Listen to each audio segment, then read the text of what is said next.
Who had emerged from student politics?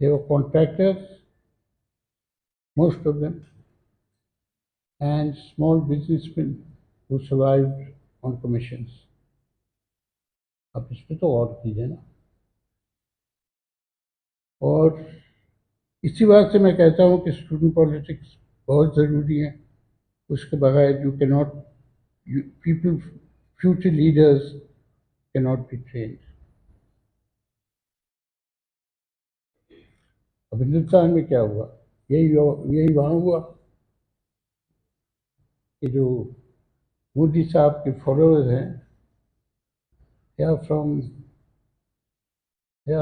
basically small contractors who are running after contracts.